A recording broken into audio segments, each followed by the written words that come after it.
Welcome back. You're still watching the Daily Debate, and I'm honored to be having with me in the studio for tonight Engineer Ahmed Yassin, the Sustainable Development Expert. Engineer Ahmed Yassin, thank you very much for being with us tonight. Thank you very much for having me. Thank Anytime. you very much. First of all, we do know that the water security is one of the main top priorities for Egypt and the rest of the world, but tonight focusing on the Egyptian priorities for the state and for the rest of the citizens. Why do you think it has become one of the national top priorities for the political leadership in the past years? It's very important, especially in Egypt, because of a very populous country with a brilliant, of course, resources, but at the same time we're a very dynamic community that it's growing a lot. So we need the water resources that can meet the demands, especially that most of the water resources have a little bit of limitation that we need to overcome.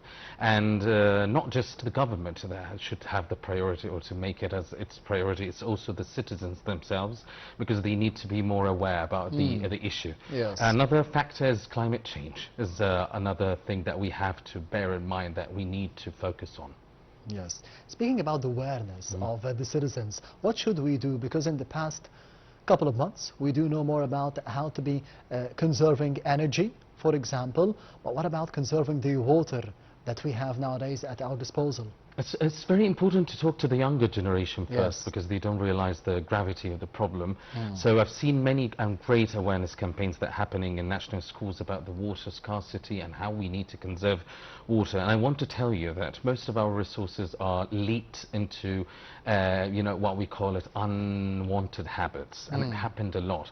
If we really worked on our saving water strategy, and we've been thinking about it as an aware citizens, we can save more than 60 to 70% of our water resources. So unfortunately we're wasting water because we don't know how precious it is, and it needs also, before even to be a macro scale like the government or the global world, or of course the political will, we need also as the citizens to think about our usage. So we don't have to take shower for 3 or 4 hours. We don't need to wash our cars with lots of water. Yes. Using water hoses. It's just enough for 10 or 15 minutes, and you will save really thousands of liters a day, maybe millions also.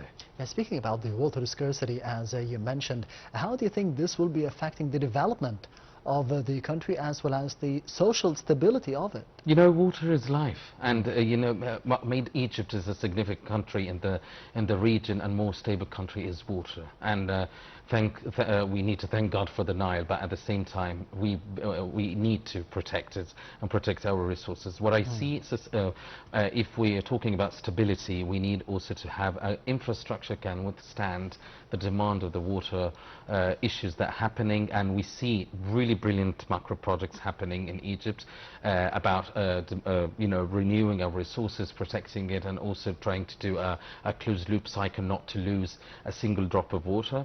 But at the same time, we see also Egyptians are more aware, especially the young people. We have now more than 10,000 startups that are working on water technology to save water, sustainable irrigation, related of course to sustainable agriculture.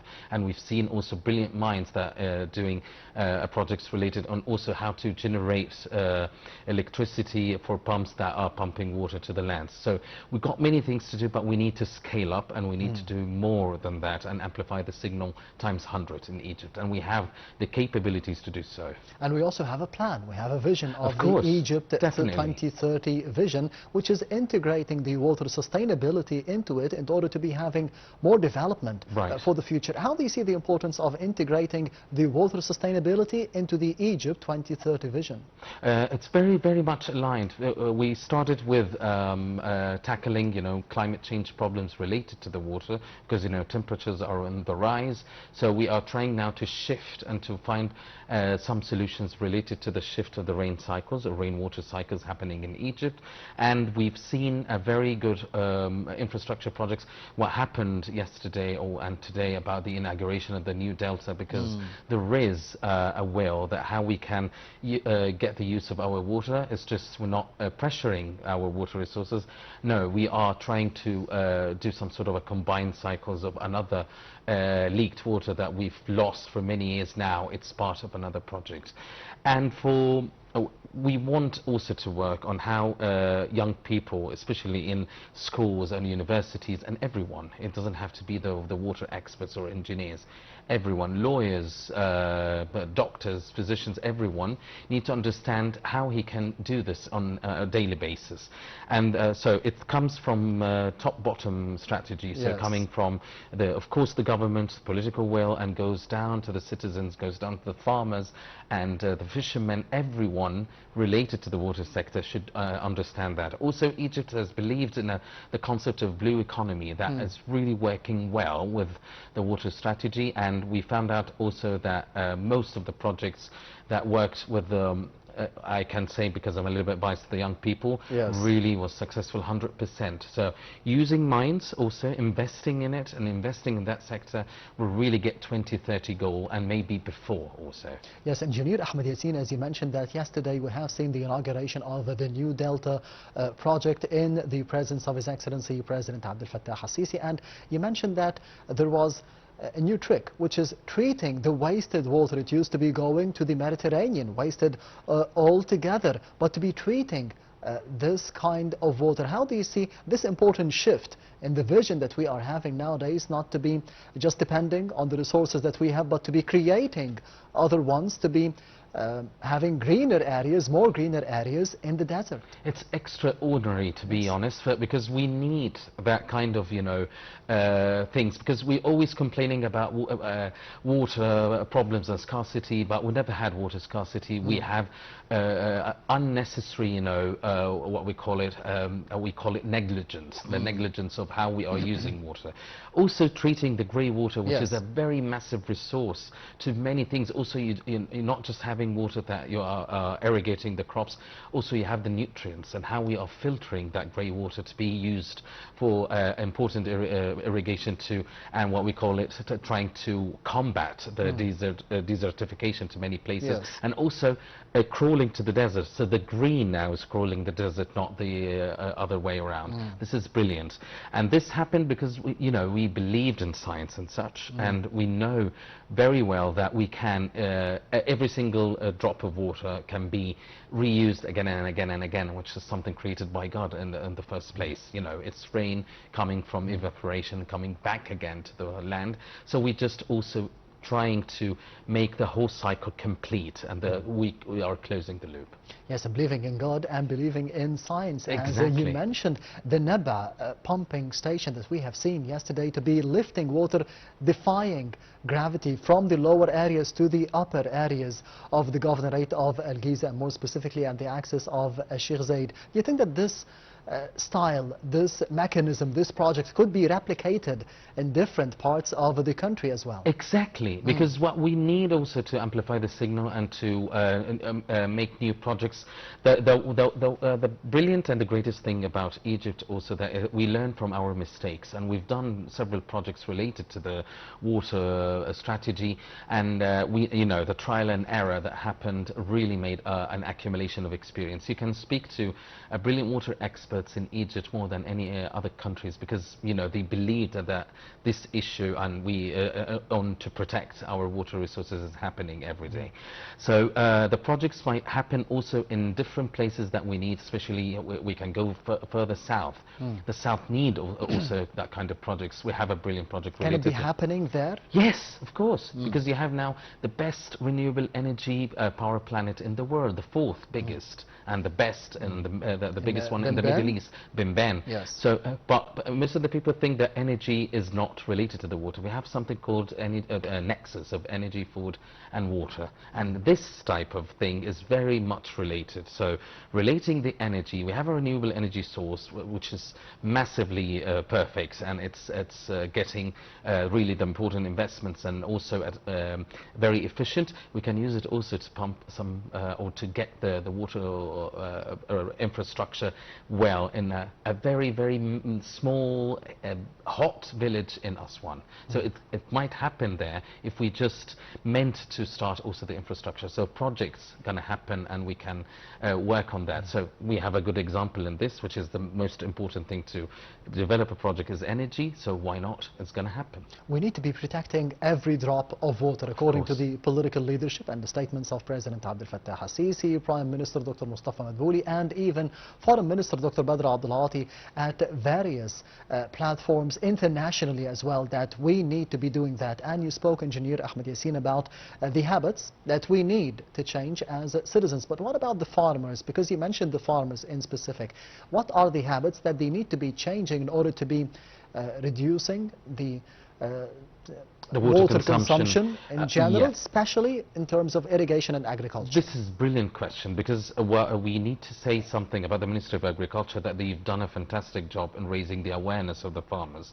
But what happened also that we, with of course international agencies, we developed the sustainable agriculture strategy. Also now we're using AI to know when we can irrigate and when we can use the amount of water. So now believing also in technology helped a lot, because mainly the crops like rice, it's very water intensive. Yes. But what happened that it's not water intensive, it just needs certain timings, so you can irrigate the crop, and it comes perfectly as a seed, which develops to be the crop that we want, also the production that we're aiming for, or the rice production that we're aiming for.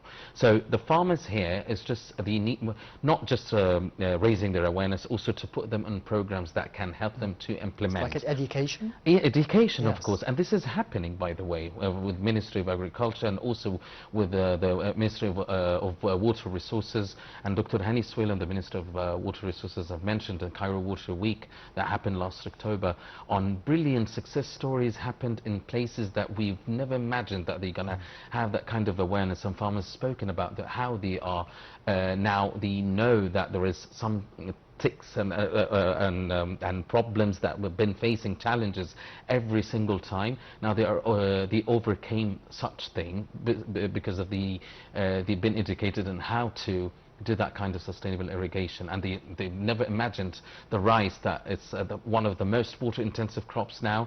It's just certain timings, get it up, and it's perfect one, and it's the same Egyptian rice that we're looking and aiming for. So this is happening already. Again, with science. Yes, and we started already. Yes. It's not just like something that planned. No, it started, and we need more and more and more. We need all our farmers to be part of this, and also to flourish again our crops that we are famous for, like Egyptian cotton and rice, but sustainably. Yes, and speaking on the international and the regional levels, because in the past week we have seen several visits conducted and paid by President Abdel Fattah al-Sisi for Kenya, for example, and then to Uganda. How do you think the regional cooperation could be reducing the tensions in terms of the water resources, and more specifically for Egypt? Yes, Egypt is doing really well, especially the last 10 years, about how to connect with Africa. Africa needs Egypt as its north gate. Egypt is the north gate of Africa for many related to the knowledge sharing, a kind of science. Now we are a hub also to, we don't want a brain drain, of course, to our resources or our minds, but we have we are offering our knowledge in things related to, for example, the dams in other countries, especially Uganda and other Nile Basin countries, that we are really brilliant friends to Egypt, and now they are self-sustained of the water resources. They are very happy about what's going on. Tanzania, Julius exactly, Tanzania and other countries, and also a very important thing that we also supporting them in the climate change shifts that are happening. So it's not just we're helping them in the dams or building the dams or water sufficiency, we're also supporting them and combating the climate change effect. So it's very good. Of course, we need more than that. The African Summit in Kenya was a very good start to how Egypt can to its soft power to the African, and we back to our beloved continent, and how we can also do more than that, more than the disputes. And disputes are they're not going to get us anywhere. And I think we proved that with peace, many things are happening, and that Egypt is really great at that. Engineer Ahmed Yassin, you've mentioned climate change several times during our discussion. It's always my top How do you think priority this in is thinking. affecting us negatively, especially that Egypt had the COP27 several years ago? How do you think this will be affecting the future of the country in terms of irrigation and water resources? Climate change is, like we call it, the clock is ticking. So it's the temperatures are rising. And there is everything is changing, water cycles, air cycles. So we, of course, we are combating that with the infrastructure that can withstand that, but we need also to combat the climate change itself. We're working hardly to do something, especially I will talk about water today because it's our topic. So we, that kind of projects are very important on combating climate change. But what we need also is more investment in that, education. So we need not just 10,000 startups, we need million startups in Egypt, or million companies are doing work to work on water efficiency versus or challenging or combating the climate change, not just protecting our water resources but also protecting our water resources from climate change. And it's a very important component. In COP27 we had the Sharm el-Sheikh Pact, and we need also to work on it, and also the next one is COP31 in Turkey, and I think Egypt will have a very, very important and significant role in how to tackle the climate change. So Egypt also unfortunately didn't wasn't a part of being the climate change happening. We just contributed with 0.006%, which is nothing, but yet we are suffering from the climate change. So what we need also a global order, so we can, as Egypt and other world nations, especially the countries of the West, to work on that more and more, especially in climate finance. What we call perspective. Yes, Engineer Ahmed Yassin, the Sustainable Development Expert, thank you very much for being with us tonight. Thank you very much for having me. Anytime. And this brings us to the end of the Daily Debate for tonight. Thank you for watching and goodbye.